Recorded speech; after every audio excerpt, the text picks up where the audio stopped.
Assalamualaikum warahmatullahi wabarakatuh. Di sini saya akan menjelaskan bab 11 yaitu network layer. Fungsi dari layer network adalah addressing dan routing.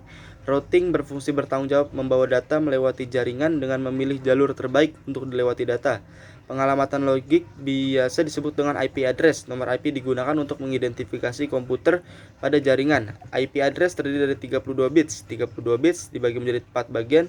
Setiap bagian terdiri dari 8 bit. Transport layer digunakan oleh device sebagai penghubung antar proses atau aplikasi.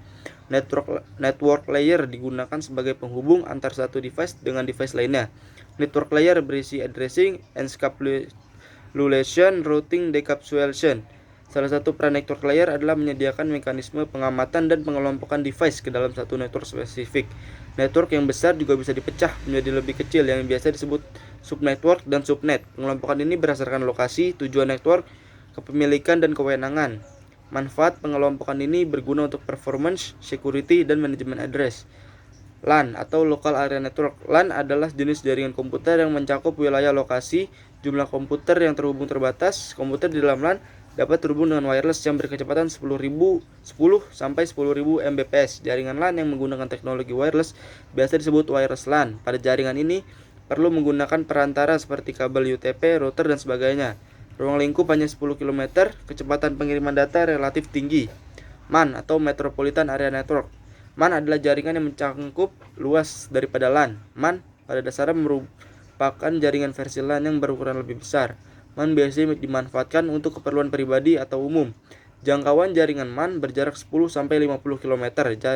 Cara menggunakan MAN terdapat dua cara, yaitu wireless dan menggunakan kabel fiber optik. Yang ketiga ada One Wide Area Network. One adalah jaringan area luas yang mencakup area yang besar seperti antar wilayah, kota, bahkan negara. Jaringan WAN menggunakan router, modem, communication server. WAN biasanya menghubungkan perangkat yang dipisahkan oleh wilayah geografis yang luas. Yang keempat ada peer-to-peer. Peer-to-peer adalah jaringan komputer yang setiap host dapat menjadi server dan juga menjadi klien secara bersamaan. Pada jaringan peer-to-peer tidak mempunyai file server atau sumber manajemen yang terpusat. Setiap komputer memiliki kemampuan yang sama. Jaringan peer-to-peer ditunjukkan bagi lokal area network kecil sampai menengah. Yang kelima ada client server. Client server adalah jaringan komputer yang memiliki satu buah server dan lainnya bertindak sebagai klien. Client server merupakan jaringan yang memperbolehkan jaringannya untuk memusatkan fungsi dan aplikasi dalam satu atau lebih file server. File server menjadi jantung dari sistem, menyediakan akses dan resource dan menyediakan keamanan. Sekian, wassalamualaikum warahmatullahi wabarakatuh.